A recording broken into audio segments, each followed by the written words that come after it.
What's going on, everybody? It's your favorite dating coach, Elliot Scott. And as you can see by the title below, we're going to do a simple Q&A. Right? Okay. I have 6 questions here that I think are going to help you women out. That are going to give you I'm going to give you some quality advice, okay? I'm going to give you some quality answers. And you're going to love the shit out of it, okay? So much you're going to like the like button, okay? Not that it matters. I don't give a shit if you like it or not. It doesn't do anything to YouTube algorithms, despite what everyone thinks. So, anyway, jumping right in, okay? Okay, I got my book here, actually. Okay, would a guy leave because he can't cope with the pressure of being in a relationship? And if so, what do I do about it? Absolutely, girl. A guy will always leave if he feels he's pressured into being in a relationship. It feels like he's going to lose his freedom. He's going to feel suppressed. If he feels like it's not his idea, then he's going to get out. He's not going to go through with the relationship, especially in the beginning, which I would say would be like 4 months or under. Okay, he's just not going to do it. He's going to run away. And a lot of women think, well, if I don't bring the topic up, if I don't do this or I don't do that, then how's, or no, better yet, I didn't bring the topic up. I didn't say this, I didn't say that, but he's still pulling away. Why is that? Sometimes you don't have to bring it up. It's just the vibe, okay?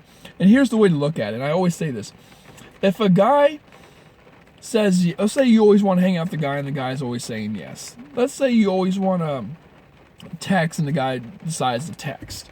Let's say you always want to go out on a date and the guy says yes, okay?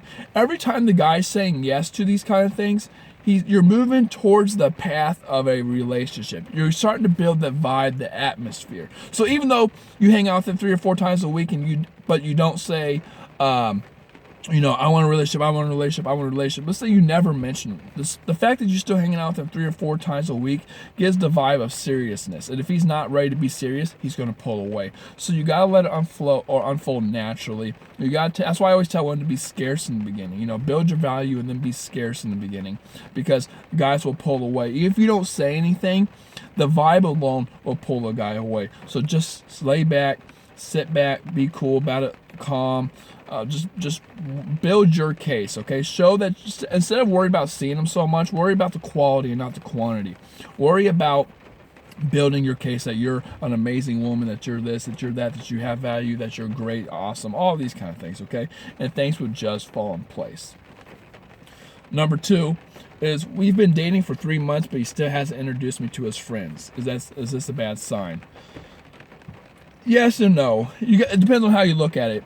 You could say, well, he's talking to me for 3 months and he hasn't introduced me to his friends. That's a bad thing. But at the same time, you can say he hasn't introduced me to his friends, but he's still talking to me and it's been 3 months. That's a good thing. So it depends on how you look at it. And I can't really answer that because I don't know how the guy thinks, but I'm going to tell you what I do. In the beginning of a relationship, and I'll say the first 6 months, I don't mix my friends and family with my girlfriend or my the person I'm talking to at all. I don't introduce her to my family. I don't introduce her to my friends, especially in the first several months. I just like those two things separate. I like to see if her and I are click, and if I like her enough so I can introduce her to my friends and family. Because once you introduce them to that, it's a whole different picture. It's like the next level, okay? So maybe that's what he's doing. Hey, maybe he's embarrassed by you. I wouldn't say that's it though, because he's still talking to you. The guy wouldn't be talking to a girl for 3 months if he's embarrassed by her. I think he's just like me. He doesn't like to mix the two in the beginning. He wants to make sure it's serious or that it's something, and then he'll thread it. Because like I say in my other videos, once you start threading that stuff, it becomes a lot more serious. So he wants to make sure it's quality shit that he's threading. Number 3. Does it make sense to take an ex back who didn't want a relationship in the first place? No, not at all. Never ever. I'm very against taking exes back to begin with, because if 2 reasons why. Well, first of all, this guy doesn't want a relationship to begin with, so I wouldn't even get with him, okay? Simple as that. However, at the same time, there's 2 things I always think that go in my head when someone breaks up with me, or I break up, whatever. 1, you gave up on me. How fucking dare you? I'll show you, right? Like, you gave up on me. You gave up on the relationship. Like, why didn't you fight for it? Why couldn't we make it work? I obviously wasn't worth it, okay? Number 1. Number 2, a lot of people like to break up which this is like a form of orbiting, right? They like to break up, go do their own thing, hook up with other women, realize it's not what they want, then come back. It's like, no, I'm not a test drive. You know, I'm not a car you can test drive. Okay, now, when you're with me, you're with me. If you're not, you're not. Don't come back and forth like that. A lot of guys like to get with a woman, break up with her, when they're bored, and then see what else is out there, and then they get bored of that, and then they come back. So right now, while this guy didn't want a relationship, and while I don't know who broke up with who, while you're watching this, he's probably out there trying to talk to other women, trying to boost his ego back up again, because it's probably beaten and broken down. I wouldn't take him back personally. Not even worth it. Where are we at? Number 4. How can a woman put her foot down without being pushy or pushing the guy away? The thing that women do, the mistakes that women make, actually, I'm going to put it like that, with those kind of things, is they demand it. A lot of women will say, like, on the first date, they'll be like, I'm not going to sleep with you on the first date. It's like, why would you even say that? Like, great way to kill attraction. If a woman ever said that to me, I'd be like, first off, I would take it kind of as an insult. Like, you think I'm trying to fuck you on the first date, which I might be. Okay, whatever. But secondly, it's like, what a great way to kill attraction. The way you want to put your foot down. And again, I'm not saying you have to sleep with the guy. I'm not saying that. You shouldn't don't sleep with the guy. It's just how you say it, okay? Like, if you come off and you're like, hey, I'm not going to sleep with you on the first date, or I'm not looking for hookups, or I'm not looking for that. Okay, great, get out of here. I'm not looking for it either. But you can just tell what kind of person she is by bringing that shit up. There was no sexual tension built there. There was no attraction built. You can just tell. It literally kills it all. Okay. Instead, what a woman needs to do, I always say she needs to be triggered by it. So, if you and I go back to my place, and I make a move on you, that's when you should be like, no, I'm not, again, as cute as you are, you're probably a dating coach, you have nice hair, you're sexy as hell, I'm sure you have nice lips under all that mustache and beard, hey, whatever, she should be saying all these nice things, right? You have nice hands, look at my hands, girls, I got some nice hands, look at that, you got some nice hands, she'd be giving me all these, at the same time, I'm just not ready. It's just, I'm not that kind of girl. You're confusing me with a future me. That kind of stuff, right? She has a way to build me up while putting me down. Okay, that's how it should be. I always tell women, if you were to put your foot down, don't be like, no, I don't want this. Stop. This is don't be like that. Make sure it's triggered first. Don't assume, okay? Don't assume that the guy wants to sleep with you, or the guy this, or the guy that.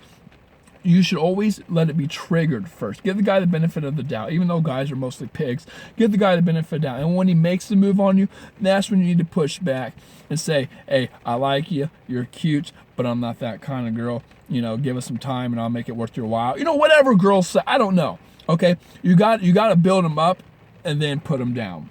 Don't ever just throw it out there. That's the worst way to do it, okay? So you have to be triggered by it first, and then, like I always say, build some sexual tension while you're putting him down, basically.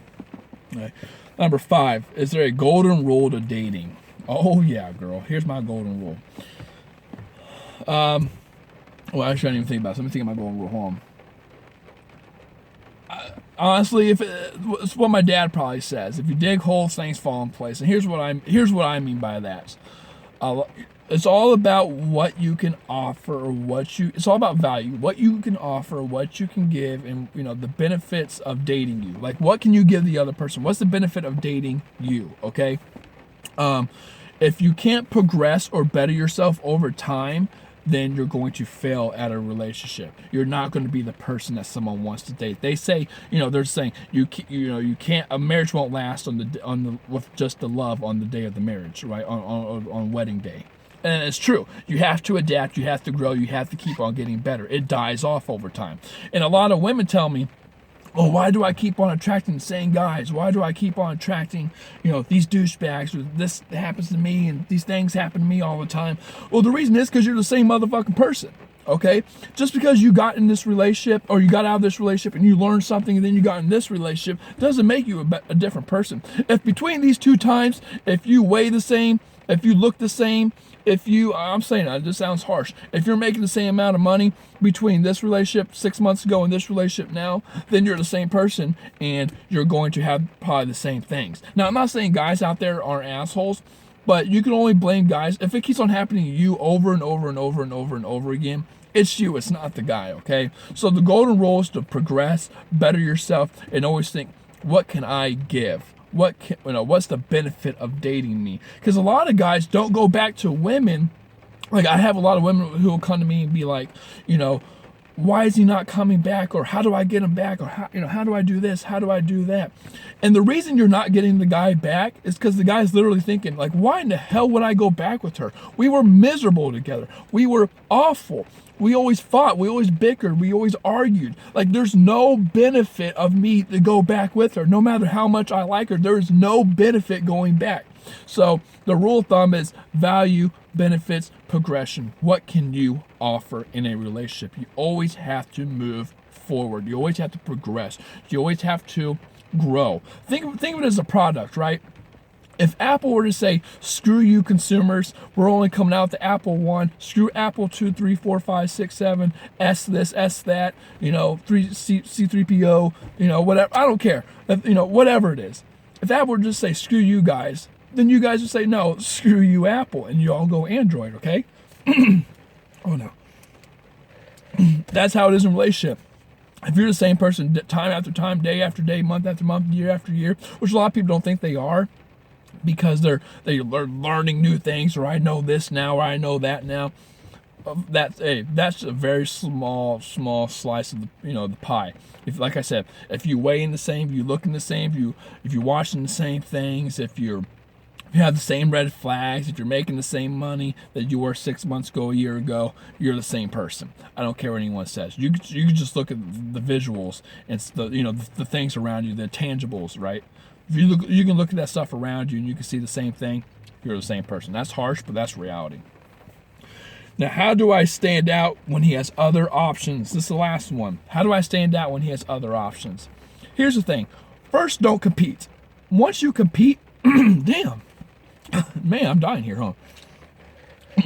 Once you compete with other guys, or other guys, with other women, if you compete with other guys, the guy you're dating is, I don't know, bisexual, I would probably say.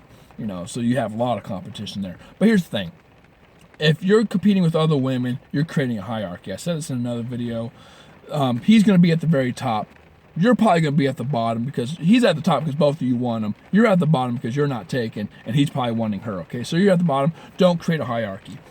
I always say build your case. Build your case on why you're the best one. Don't literally tell him, but limit your red flags. Show your value. Be fun. Let go of freedom of outcome. Show him that you're not going to suppress him. Just be that cool chick. Be in your feminine. Make him feel masculine. All these kind of things. Because for the most part, if you were to look at all relationships in the world, and everybody, think of it like this. Look at all the people in the world and look at all their relationships and put all that in a big old jar. 99% of relationships fail. So this guy and this girl, if say they are together or there are competition, there's a good chance they're going to fail if you do everything right. Not only is there just external circumstances like job, work, feelings, or not feelings, but job, work, economy, moving, distance, family, friend, all these things that play a factor. But a lot of women and men get in their own way, okay? Like, she might be showing red flags, or he just might not be ready for a relationship, or he might not just want to be in a relationship with her. 99% of the time, relationships don't last, okay? That's sad to say, but it's a reality. And when they do, it's a magical thing. That's why we're always fighting for them. But let her make the mistakes. Let her get in her own way. And let him actually fill her out and be like, no. You just, if you don't want a guy who's talking to multiple women, then that's fine. You can go do your own thing. But if there's competition, don't compete. Do your own thing. I always say just live life, because things fall into place if you do. Just live life, go about your way, do your thing, and that's that. So that being said, ladies, there you go. There's my 6 6 questions, 6 answers. I love you. Take care and peace.